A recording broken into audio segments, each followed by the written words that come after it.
being fearful is natural, but the call to do more should be greater than your call to do less.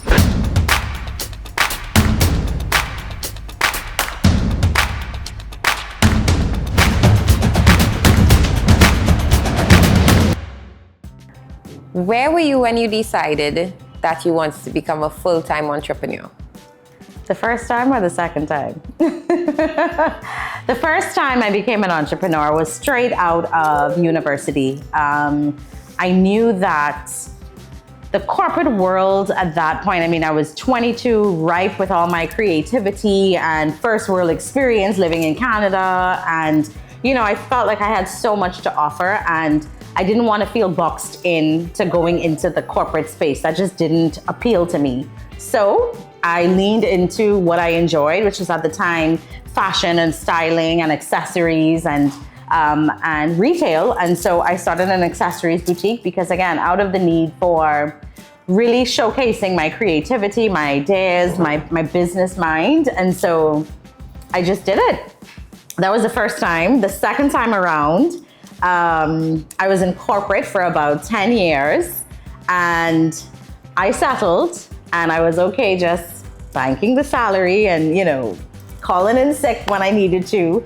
But I was in a space the second time around where I had poured into so many other brands at that point, and I felt that I was in a space in my professional career where I needed to build my own. So I, again, leaned into what I was great at, what came natural to me, my gifts, prayed, consulted my husband about it, because of course it was a big move for us, having now started our family.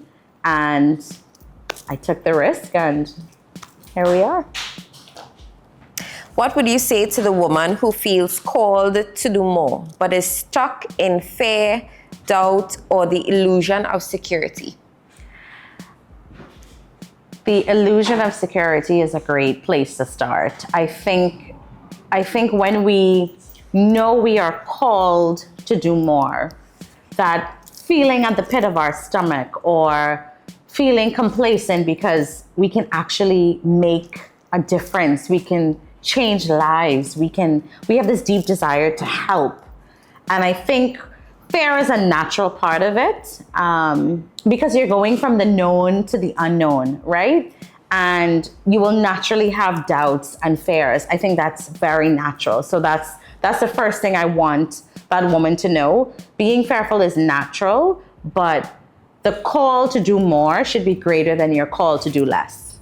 And so lean into it. We are here for a reason. We only have one life and one chance to make impact. And so let the call to do more just trump the call to stay right where you are.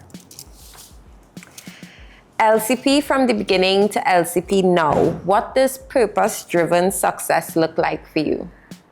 Success for me has nothing to do with money and everything to do with how I feel. I think when I wake up every day, am I happy?